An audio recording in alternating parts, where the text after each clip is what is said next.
à l'occasion d'une promenade dans le Beaujolais, on avait repéré avec Marie un magnifique saule. C'était un vieil arbre, il était tout tortueux. Il y avait à la partie haute du tronc un trou et j'avais vu se faufiler une petite chouette. Alors ceux qui me connaissent savent que j'y suis retourné un soir et la déception.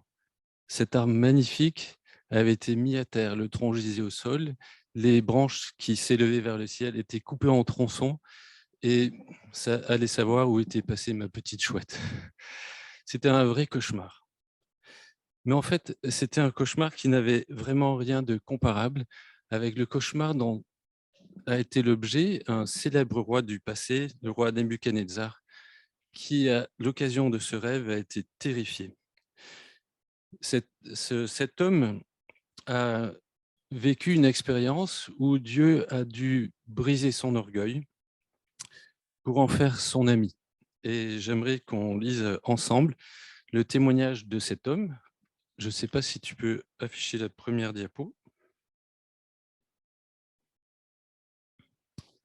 Donc, on va le lire dans Daniel, au chapitre 3 et au verset 31.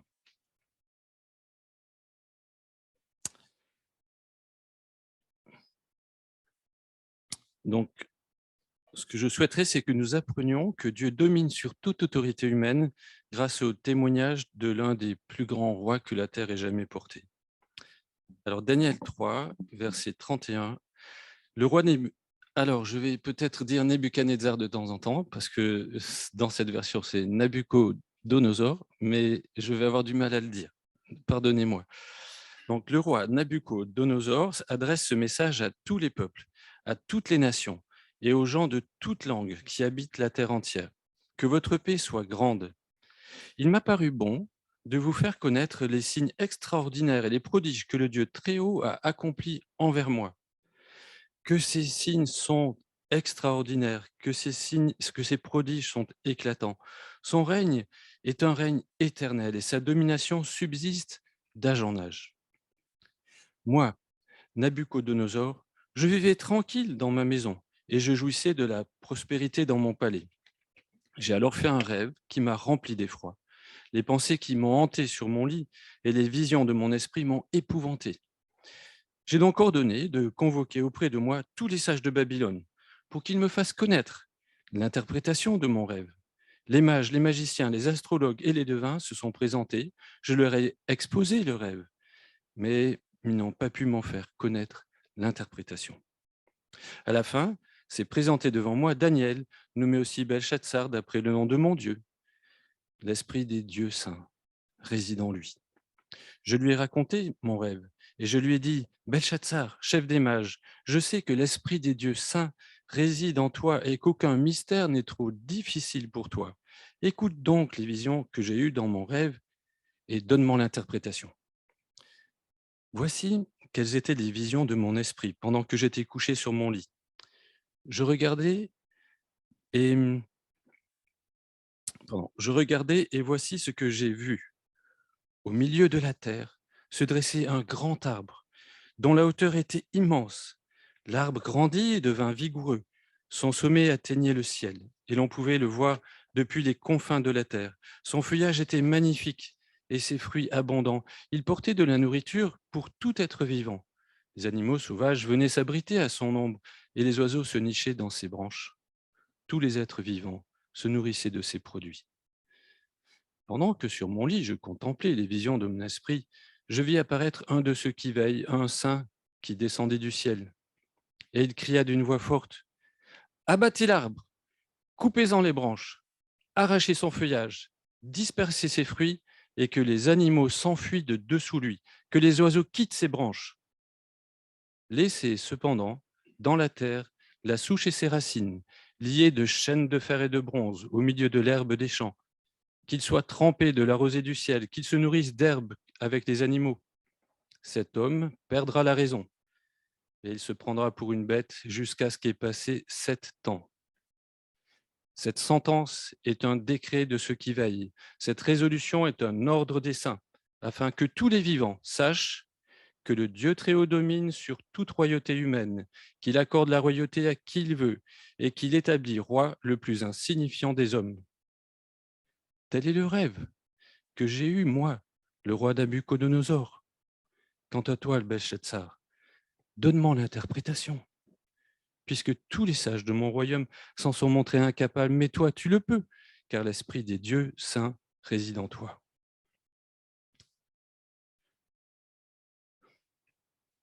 Nabuchodonosor avait fait un rêve dans lequel il avait vu une immense statue d'or, d'argent, de bronze, de fer avec des pieds d'argile. Il en avait perdu le sommeil à l'époque, car il était dévoré par le désir de connaître la signification. Et seul Daniel, à l'époque, avait pu relever le défi de lui raconter son rêve et de lui en donner l'explication. Vous vous souvenez, c'était au chapitre 2 de Daniel. Mais cette fois, ce n'est pas l'impatience et la curiosité qui empêche Nabuchodonosor de dormir, mais il a peur. Il est terriblement effrayé parce que, il le dit, hein, ce rêve l'a rempli d'effroi. Ses pensées l'ont hanté sur son lit et les visions de son esprit l'ont épouvanté. Non seulement à cause de ce qu'il a vu, mais surtout à cause de ce qu'il a entendu. Il comprend bien qu'il y a quelque chose de grave, mais il ne comprend pas vraiment le sens. Son rêve commençait si bien, ce bel arbre, c'était magnifique, c'était bucolique. Mais pourquoi on vient le couper?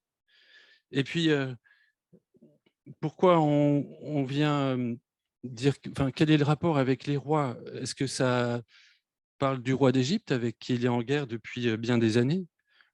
Et pourquoi est-ce que la souche, on l'attache avec des chaînes? Depuis quand les arbres se mettent à courir pour s'enfuir? Et comment une souche d'arbre se nourrit-elle d'herbe? Et pourquoi cette parole terrible? Cet homme perdra la raison et se prendra pour une bête jusqu'à ce qu'ait passé 7 ans. Dans d'autres traductions, qui sont un peu plus proches de l'original, on a son cœur d'homme lui sera enlevé et un cœur de bête lui sera donné, puis 7 ans passeront sur lui. Bon, j'avoue qu'il y a de quoi avoir la migraine, n'est-ce pas? Et de perdre ses moyens. Surtout si, comme à l'époque, on le croyait, les dieux se manifestaient à travers les rêves. Alors, qu'est-ce qui se passe? Est-ce que c'est son dieu Marduk qui veut lui dire quelque chose? Mais dans ce cas, pourquoi les sages, tous les magiciens, astrologues, ceux qui d'habitude font le service de ce dieu Marduk dans la ziggoura qu'il a construite dans la ville, pourquoi eux, ils ne peuvent pas le lui expliquer? C'est vraiment stressant, mettez-vous à sa place.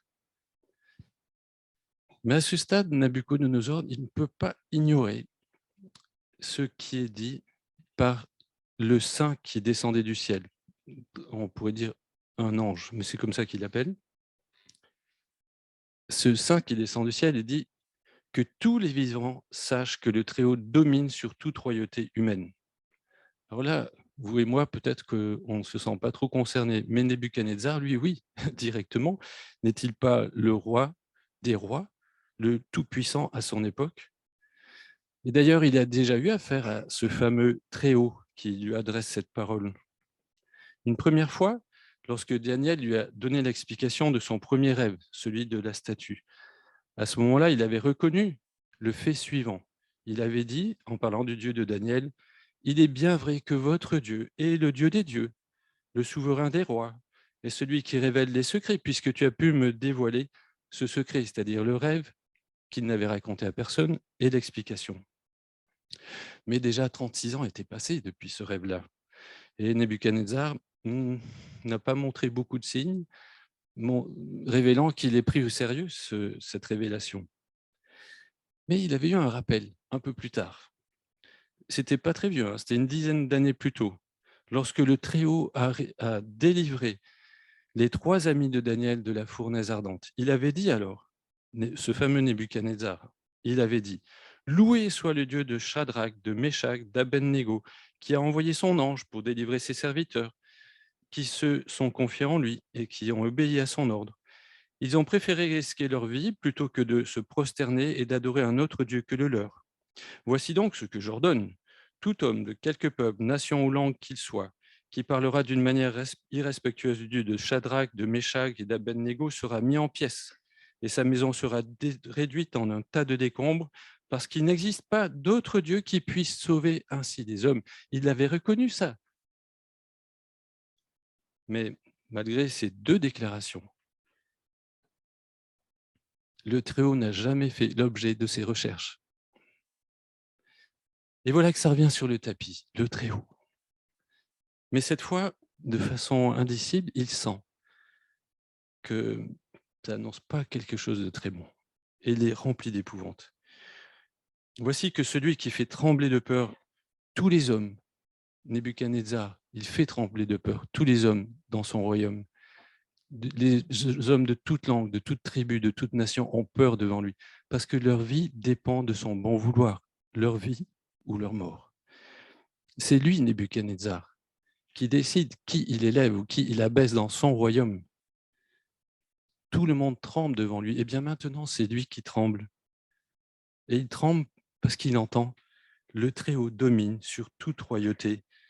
Il accorde la royauté à qui il veut et il établit le roi, et l'établit roi le plus insignifiant des hommes. Mais qu'est-ce que cela présage? La seule façon pour Nebuchadnezzar de le comprendre, de savoir, eh bien, c'est de faire appel à celui qui lui a déjà parlé de ce Très-Haut. Et comme nous allons le voir, il ne s'est pas trompé en faisant appel à Daniel. Et là, j'aimerais que nous arrivions à mesurer, à travers cette histoire, combien notre orgueil est grand lorsque nous nous attribuons la gloire qui revient à Dieu seul, et combien il est important de nous humilier. Alors, on va lire l'histoire. C'est la suite au verset 16 de Daniel 4. Peut-être le plan vous intéresserait.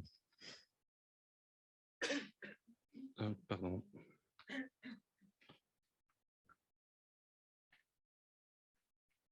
Voilà, on en est là. Verset 16. Alors Daniel, nommé aussi Belshazzar, demeura un moment interloqué.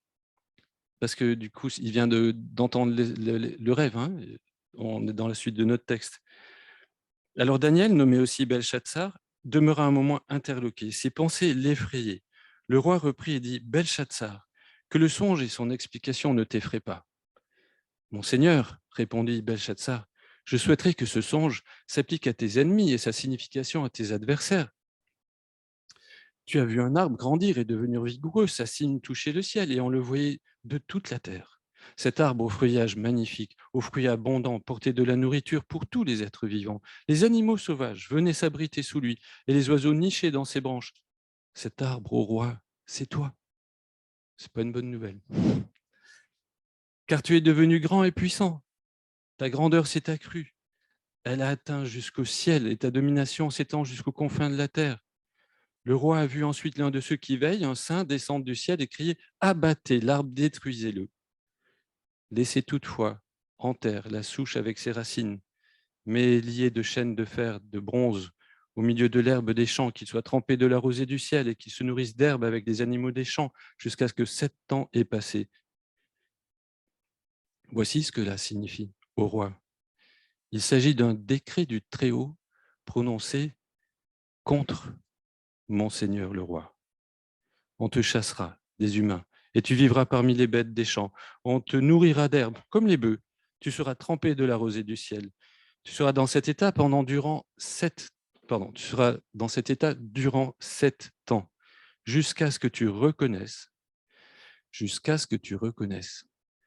que le Très-Haut est le maître de toute royauté humaine et qu'il accorde la royauté à qui il lui plaît. Mais si l'on a ordonné de préserver la souche avec les racines de l'arbre, c'est que la royauté te sera rendue dès que tu auras reconnu que le Dieu des cieux est souverain.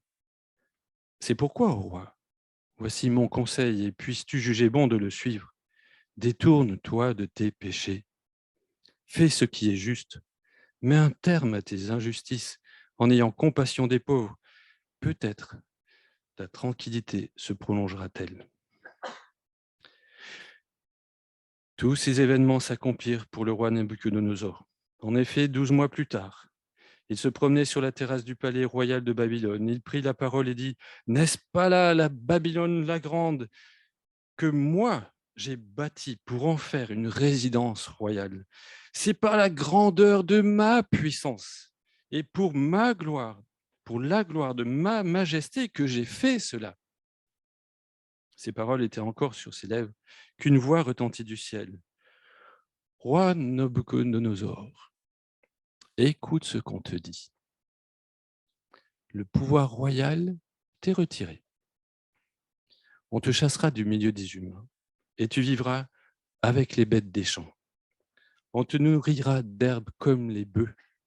Tu seras dans cet état durant 7 ans, jusqu'à ce que tu reconnaisses que le Très-Haut est maître de toute royauté humaine et qu'il accorde la royauté à qui il lui plaît. » Au même instant, la sentence prononcée contre Nabuchodonosor fut exécutée. Il fut chassé du milieu des hommes, se mit à manger de l'herbe comme les bœufs, et son corps fut trempé par la rosée du ciel. Sa chevelure devint aussi longue que les plumes d'aigle, et ses ongles ressemblaient aux griffes des oiseaux. Oui, il avait bien raison, Nebuchadnezzar, c'était pas bon signe son rêve. Ça annonçait un bien grand malheur qui le toucherait personnellement. Il ne s'agissait plus cette fois des royaumes des temps à venir, mais de lui. Daniel l'a compris immédiatement et il en a été effrayé. Et ce n'est pas chose facile à annoncer. Pourtant, Daniel transmet fidèlement ce message au roi. Il ne tremble pas devant Nabuchodonosor, mais il tremble devant Dieu, Daniel.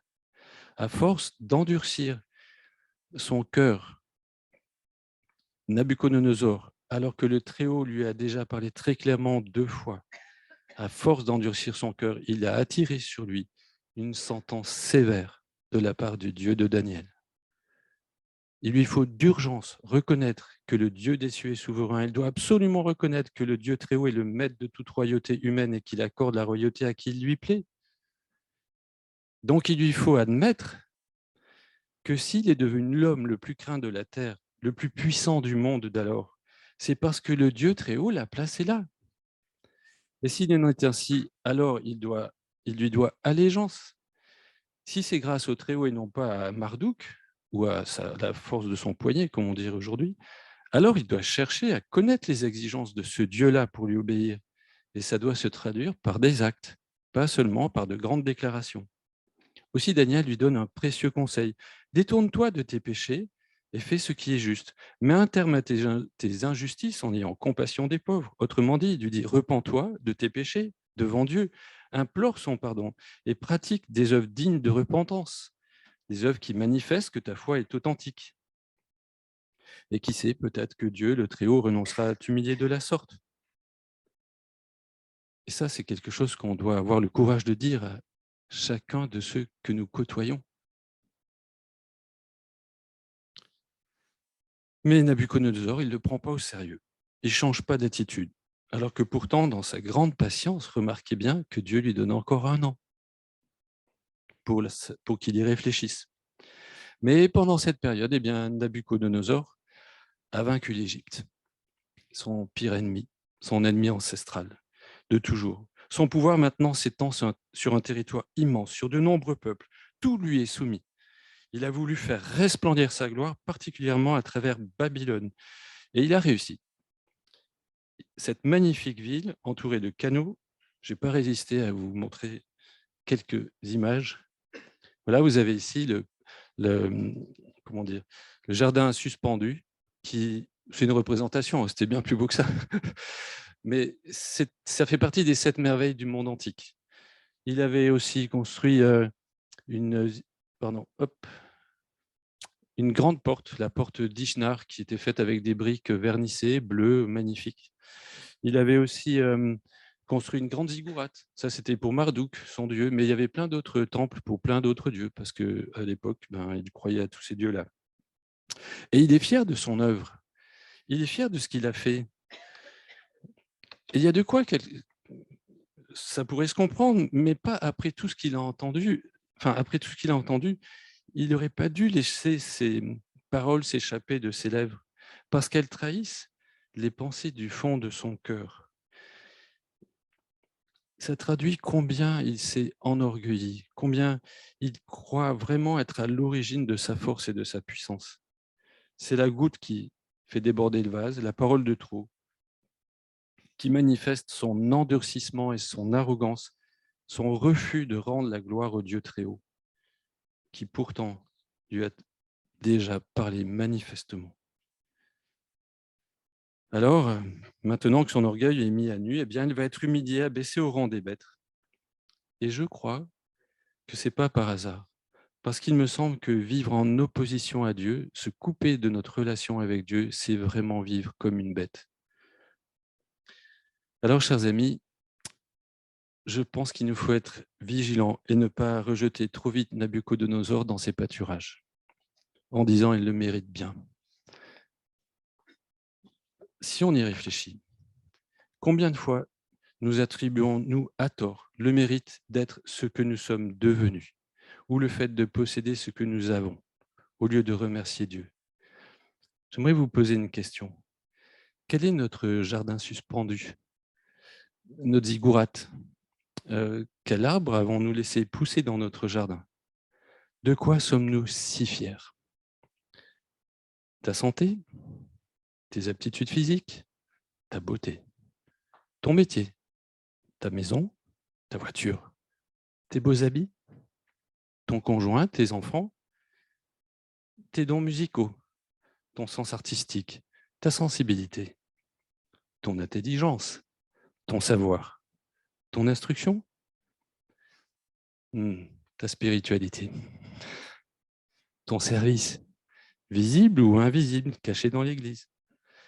Ton discernement? Ton esprit de prière? Ton sens du service? Ta capacité à enseigner? Ta facilité à témoigner?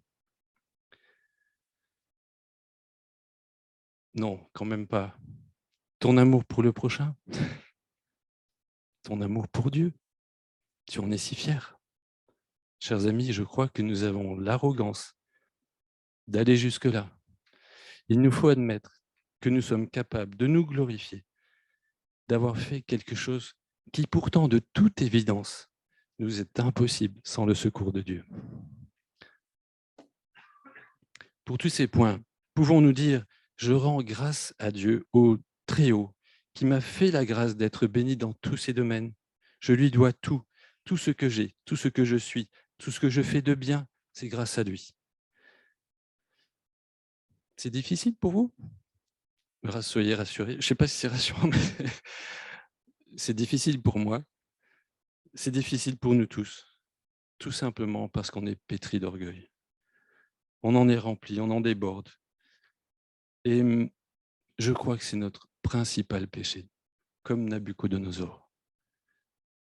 Mais comme Nabuchodonosor, Dieu nous cherche et il ne lâchera pas l'affaire. Il nous cherche. Il veut nous amener à renoncer à notre orgueil, quitte à nous humilier. Même si ça doit faire mal, c'est pour notre bien. Il nous faut parfois brouter l'herbe un certain temps, n'est-ce pas, pour prendre conscience de la folie de notre orgueil, de la profondeur de notre révolte contre Dieu, même de notre résistance en tant que croyant, que chrétien. Au psaume 119, le psalmiste a écrit ceci: « Avant d'être humilié, je m'égarais. Maintenant, je me conforme à ta parole. Tu es bon et bienfaisant. Enseigne-moi tes prescriptions. » Il est en train de dire « Tu es bon et bienfaisant. Tu as bien fait de m'humilier, de permettre que je sois humilié. Des hommes arrogants imaginent contre moi des mensonges. Moi, de tout mon cœur, je garde tes décrets. Leur cœur est aussi insensible que la graisse, mais moi, je fais mes délices de ta loi. Il est bon pour moi d'être humilié afin d'apprendre tes prescriptions. » En tout cas, pour Nabuchodonosor, cette profonde humiliation fut salutaire. Je vous propose qu'on lise la suite, Daniel 4, au verset 31 jusqu'à la fin. Voici la suite de l'histoire. Au terme du temps annoncé, moi, Nabuchodonosor, je levai les yeux vers le ciel et la raison me revint. Je remerciai le Dieu très haut, je louai celui qui vit éternellement et je proclamai sa gloire. Sa souveraineté est éternelle, son règne dure d'âge en âge. Tous les habitants de la terre ne comptent pour rien devant lui, et il agit comme il l'entend envers l'armée des êtres qui vivent dans le ciel et envers les habitants de la terre. Personne ne peut s'opposer à ses interventions et lui reprocher que fais-tu ? Alors même la raison me revint, la gloire de ma royauté, la majesté et la splendeur me furent rendues. Mes conseillers et mes dignitaires me rappelèrent et je fus réinstallé sur mon trône avec un surcroît de grandeur. Maintenant, moi, Nabuchodonosor, je loue, j'exalte, je glorifie qui ? Marduk ? Je glorifie le roi des cieux. Pas un roi dans les cieux, mais le roi des cieux, car il agit en accord avec ses paroles. Et tout ce qu'il fait est juste. Il a le pouvoir d'abaisser ceux qui vivent dans l'orgueil. Enfin, enfin, Nabuchodonosor a capitulé. Enfin, il a levé les yeux au ciel et reconnu qu'il doit obéir à son propre roi, au roi des cieux, l'unique et véritable Dieu. Et voyez combien Dieu est bon, car il lui redonne la royauté, puisque c'est lui qui décide d'abaisser ou d'élever, mais il lui redonne la royauté avec plus de grandeur. Nabuchodonosor déborde de louanges et tient à ce que chaque personne dans son empire soit informée de son expérience personnelle afin que tous sachent que Dieu règne et son règne est un règne éternel et sa domination subsiste d'âge en âge. Donc Nabuchodonosor voulait qu'aujourd'hui, on le sache aussi. Il le voulait à son époque, mais il voulait que notre président, que tous les présidents le sachent, que tous les rois, les princes de tout le monde, de toute la terre entière le sachent. Mais ce n'était pas Nabuchodonosor qui voulait cela, c'était Dieu qui le voulait à travers l'histoire de Nabuchodonosor. Alors, c'est mon troisième point. Laissons-nous encourager par le témoignage de Nabuchodonosor à prier pour que Dieu fasse régner l'homme juste et miséricordieux qu'il a choisi. Je reviens. Oui, vous vous dites pourquoi ce titre ? Vous allez comprendre maintenant. Je reviens à notre ami Daniel. Combien cela a dû l'encourager, mais aussi tous ses contemporains. Car après le règne de Salomon, donc vous savez, Israël avait eu Saül comme roi, David, Salomon. Mais après le règne de Salomon, le pays d'Israël a été divisé en deux parties. Il y avait le royaume du Nord et Juda, dont Jérusalem était la capitale. C'était deux parties. Au moment où Nabuchodonosor fait ce rêve, le royaume du Nord a disparu depuis qu'il a été déporté par les Assyriens. Depuis une quinzaine d'années, et ça c'était un peu plus d'un siècle avant, mais au moment où Nabuchodonosor fait ce rêve, depuis 15 ans, Israël n'existe plus en tant que pays. Juda a été déporté, Jérusalem a été détruite, le temple a été rasé. Imaginez l'état d'esprit des Juifs qui sont dispersés à ce moment-là. Ça veut donc dire que ce Nabuchodonosor-là, qui vient de confesser qu'il croit au seul vrai Dieu, qu'il a été mis en place pour exercer un jugement contre Israël. Il a été un instrument entre les mains de Dieu pour exercer le jugement promis par Dieu contre son peuple, si son peuple se détournait de lui. Alors, ce n'est pas ça qui est tellement réjouissant, mais ça veut dire que si Dieu a répondu à cette promesse-là, il répondra à l'autre promesse. Parce que Dieu a fait une autre promesse. Il avait accordé la royauté sur Israël à un homme selon son cœur qui s'appelle David. C'est lui qui avait mis en place ce roi-là. Et Dieu avait fait une promesse à David. Il lui a dit « Je rendrai stable pour toujours ta dynastie et ta royauté, et ton trône sera inébranlable à perpétuité. » Ésaïe le rappelle et le développe. Enfin, il développe cette promesse en disant « Un enfant est né pour nous, un fils nous est donné, et il exercera l'autorité royale. Il sera appelé merveilleux, conseiller, Dieu fort, Père à jamais et prince de la paix. Il étendra sa souveraineté et il instaurera la paix qui durera toujours au trône de David et à tout son royaume. Sa royauté sera solidement fondée sur le droit et sur la justice. Dès à présent et pour l'éternité. Dieu a promis à David un descendant qui régnerait de façon éternelle. Voilà ce que fera le Seigneur des armées célestes dans son ardent amour. C'est par amour que Dieu a fait cette promesse à David, par amour pour son peuple. Or, si Dieu est capable d'accomplir les promesses de jugement, il est capable d'accomplir les promesses de bénédiction. En apparence, tout semblait perdu pour le peuple d'Israël. Plus de pays, plus de roi.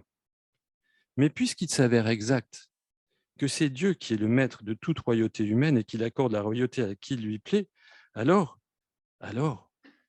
il suffit d'attendre qu'il le décide. Dieu élève vraiment qui il veut. Donc, concernant ce descendant de David, il le fera. Ce n'est qu'une question de temps. Le fils de David viendra régner.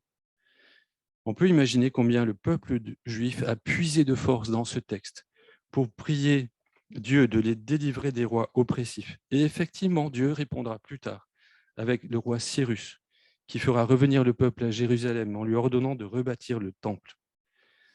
Mais c'est aussi un puissant encouragement pour nous aujourd'hui. Nous sommes en droit de prier Dieu avec l'espoir qu'il réponde favorablement lorsque nous lui demandons d'abaisser les orgueilleux de notre temps. Vous en connaissez?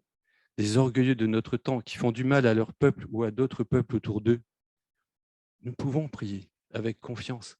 C'est Dieu qui abaisse les orgueilleux.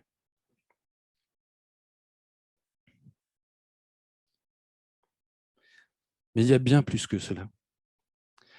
Et je vous propose le 4e point. Humilions-nous et obéissons à Jésus, le plus humble des hommes, à qui Dieu a choisi de donner la royauté du monde pour l'éternité. Je voudrais revenir sur un point. On revient en arrière sur l'histoire de Nabuchodonosor. Si Nabuchodonosor avait suivi le conseil de Daniel, s'il s'était humilié, il n'aurait peut-être pas eu à partager le repas avec des ânes sauvages. Et cela doit nous servir de leçon. Pour ça, je vais vous l'illustrer.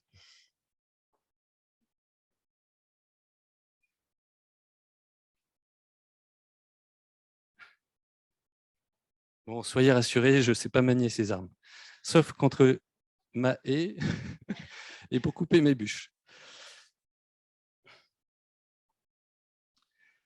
Si par notre façon de nous présenter aux autres ou à nous-mêmes, nous faisons ombrage à la gloire du Dieu très haut,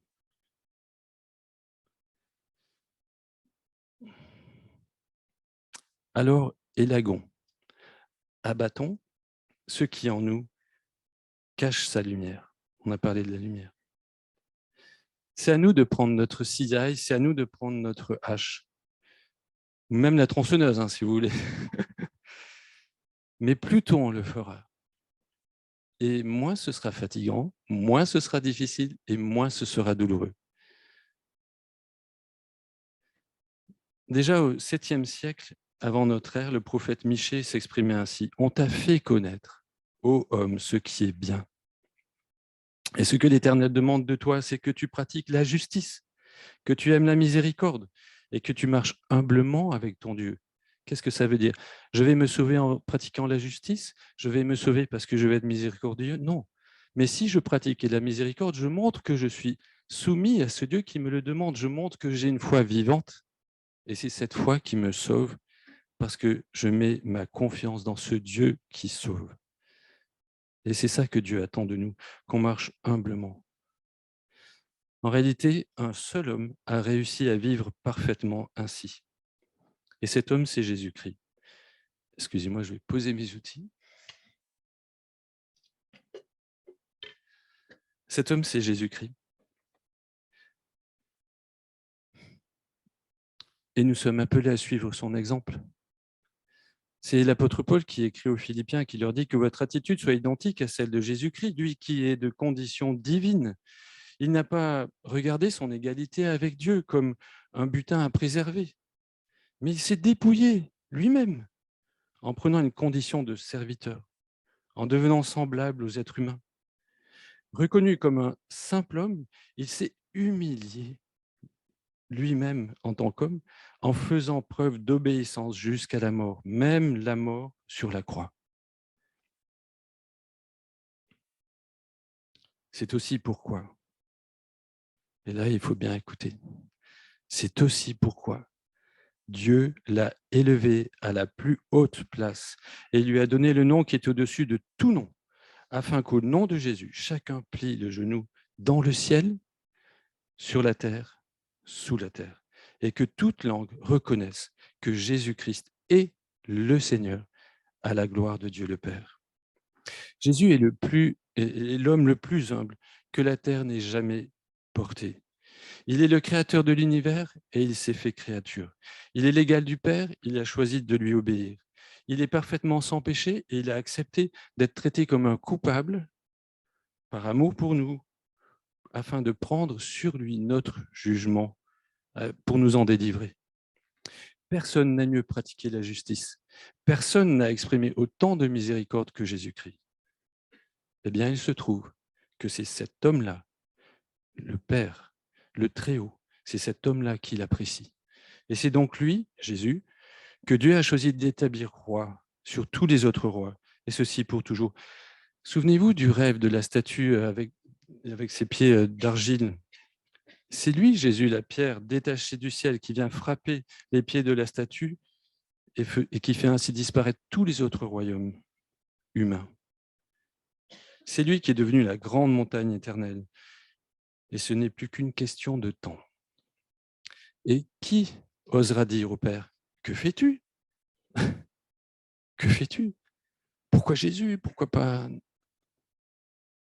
Franchement, hein, si quelqu'un s'aventurait à contester, il serait bon qu'il médite le psaume 2. Nous allons le lire. Écoutez. Pourquoi tant d'effervescence parmi les nations? Pourquoi les peuples trament-ils ces complots inutiles? Pourquoi les rois de la terre se sont-ils tous soulevés et les grands conspirent-ils tous ensemble contre l'Éternel et contre l'homme qui a reçu l'onction de sa part? Et nous, on sait aujourd'hui qui c'est, Jésus-Christ. Il s'écrit, faisons sauter tous leurs liens, jetons au loin leurs chaînes, comme si Dieu, avec Jésus, avait mis des liens et des chaînes sur nous. C'est stupide. Mais il rit, celui qui siège sur son trône dans les cieux. Le Seigneur se moque d'eux.